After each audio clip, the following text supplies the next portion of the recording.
What if the world suddenly found itself without oil, without gas, with Gulf cities plunged into darkness, without even drinking water because the seawater desalination plants were completely destroyed? This isn't a Hollywood movie. This is the reality the world would have witnessed if it weren't for the intervention of three parties: China, Pakistan, and Trump's deputy, J.D. Vance. Today, I will take you behind the scenes of the final hour when America bowed to Iran's 10 conditions. Why did Pakistan and these three parties intervene? Why do Arab media outlets hide this truth? The truth about Iran's overwhelming strategic victory. We will talk about all of this today, so stay with us.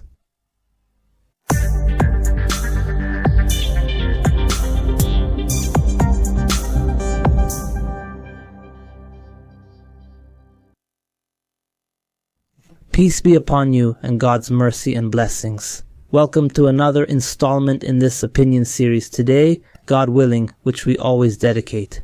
To keep up with the latest developments in this global conflict taking place in the Middle East between Iran and the Epstein Alliance, today we will address a very important topic that concerns exactly what is happening today in the Middle East.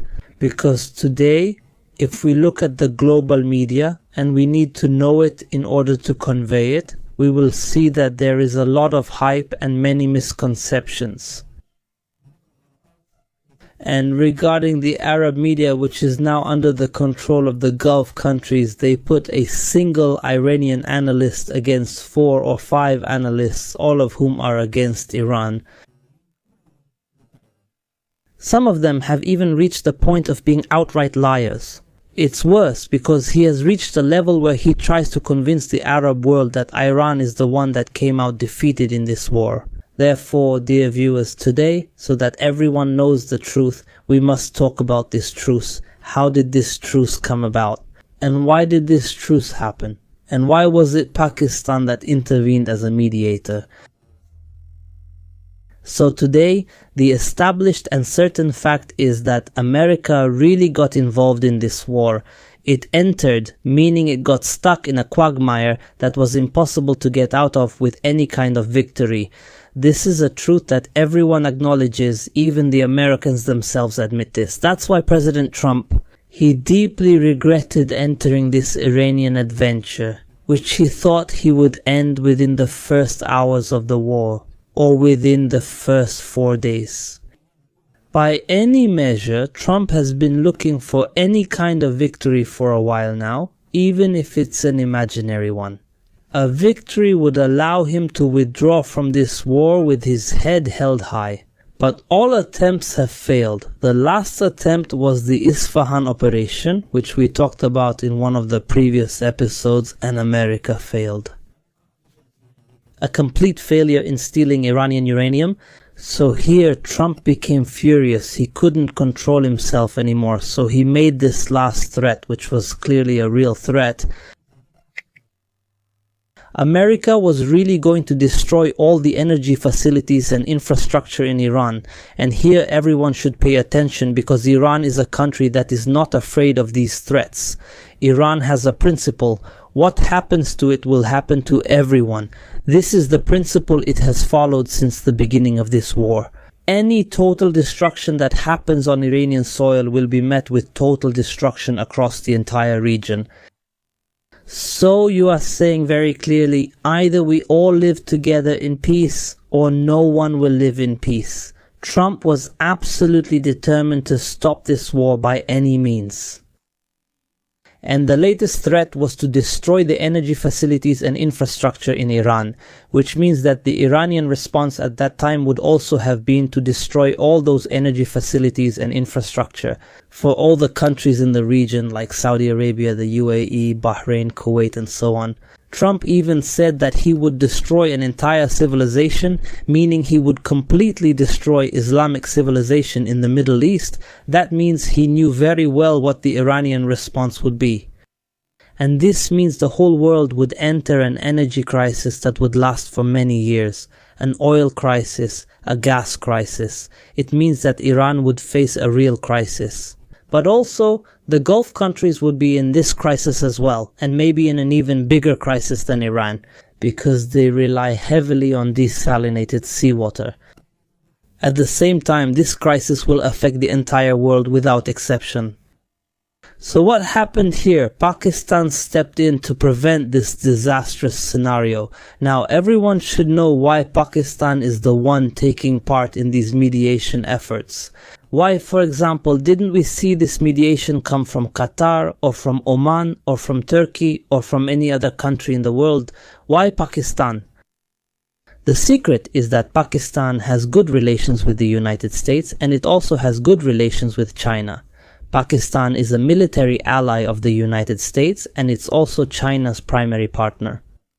So the Pakistani government is considered pro-American by everyone, but at the same time it has major interests with China. More important interests. These are the interests.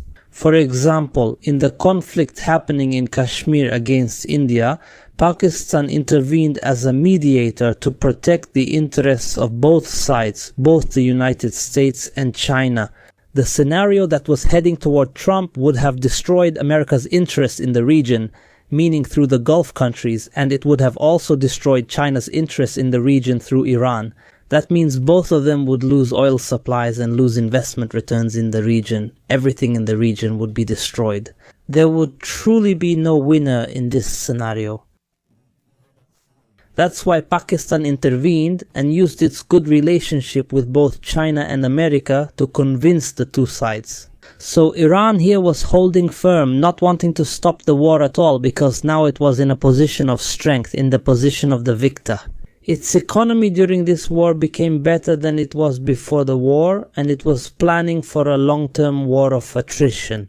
But China intervened and convinced Iran to give up just this point, this specific point about the war, meaning to accept stopping the war and to accept the Pakistani mediation. So what did Iran do? It said that now it has no objection to stopping this war, but only if its 10 conditions were met, and it remained firm on them and did not give them up at all during the final hours before the deadline set by Trump. Because it has a strong doctrine and knows very well the capabilities it possesses and what it can do. If Trump committed this foolish act, then Trump was faced with only two options. And remember, either he carries out this threat to destroy Iran and thus destroys the entire region. And the only beneficiary in that case would be Russia, which would sell its oil at prices exceeding $200 per barrel, and for many years, of course. Or he could accept these Iranian conditions. The defeated Trump kept waiting for any sign of concession from Iran until there was only 1 hour left in this American deadline. At that point, it was Trump who gave in. Trump gave in and accepted the 10 Iranian conditions. International reports indicated that Trump's deputy, J.D. Vance, was the one who played a role in making Trump give in to Iran's demands. He pressured Trump to accept this agreement to protect American interests in the region because it wasn't the right time. Iran has proven to be a strong country in the region. It can't be defeated this way, it can't be completely subdued, and the longer the war continues, the more it plays in Iran's favor. And today J.D. Vance, just so everyone knows, G-Defense has become a hero in America. Thanks to this step he took, because he saved the influence and protected American interests in the Gulf region. And maybe now, even the features of the next American president after Trump are starting to become clear to everyone. J.D. Vance is the next president. J-Defense is positioning himself today as the next president, or at least the next Republican candidate, because he was against this war from the beginning. And it turned out he was right. And in the end, he is the one who stopped it today, meaning he is the one now entering these negotiations. So that's exactly what happened. The game that Pakistan played by exploiting its good relationship with America and with China, and Pakistan also entered this mediation. Why? To protect its interests? Also Pakistan's interests. Just so everyone knows, it doesn't stop at the oil coming from Saudi Arabia, not at all. If that happens, it will actually enter a serious crisis. If this scenario happens, it means that its rival in the region, which is India, might get its main oil supply from Russia, but Pakistan will find it difficult to find an oil supplier other than Saudi Arabia. And when we talk about Pakistan, we're talking about more than 250 million people, which means a serious energy crisis. At that time, Pakistan would have suffered from it, but Pakistan's interests and what Pakistan was afraid of was the Gulf region erupting into a major regional war. Exactly. The main concern it had was Saudi Arabia entering this war against Iran, because it has a joint defense agreement with Saudi Arabia. So if Saudi Arabia entered this war, it would be forced to enter the war as well to defend Saudi Arabia. And this is what it doesn't want, because this scenario would make Iran get closer to India and become an ally of India. Since the beginning of this war, America has been trying to drag countries in the region into this war. It wants ground forces, and we talked about this. It wants ground forces from one of these countries to fight Iran on its behalf. Among the countries that America hoped would get involved in this war are Saudi Arabia and Pakistan. Saudi Arabia has a force of about 200,000 soldiers. Of course, this is not enough, but it has an alliance with Pakistan and a joint defense agreement. Pakistan has a force of 600,000 soldiers, but it also has the ability to mobilize a huge number of troops, up to 2 million soldiers. So Pakistan was strongly considered by the Americans to enter this ground war because it is a real and extremely dangerous power with a very large number of fighter jets, tanks, and so on. It is truly a massive ground army, and since it shares a direct land border with Iran that stretches for almost 1,000 kilometers. But from the beginning of this war, Pakistan has refused to get involved because it's not their war. The war was planned by Israel, and Pakistan has strong ties with Iran, so why would they get involved? This is their war, and Pakistan doesn't have any problems with Iran, no border disputes, ideological issues, or anything like that. But if Trump had carried out his threat to destroy energy and infrastructure in the region, things would have gotten out of control. Everyone would have suffered economically. And if Saudi Arabia had intervened at that time, it would have been necessary for Pakistan to get involved as well, and then we would have witnessed a major world war. Things wouldn't have remained just regional, because India might have intervened too, and maybe even Afghanistan, and possibly even Russia, and so on. Therefore, Pakistan raced against time and got involved in this mediation to prevent the situation from developing into this disastrous scenario. And today, if it succeeds in that, it means Pakistan will earn a lot of credit.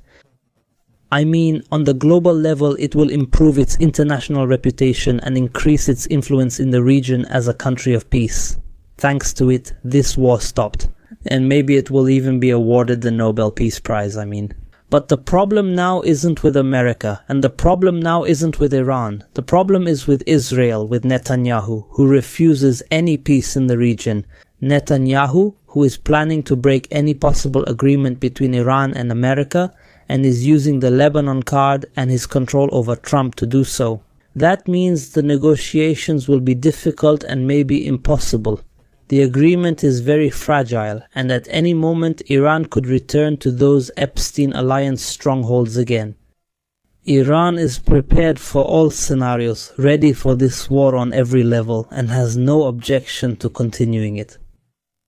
And Iran's strongest weapon today is the Strait of Hormuz.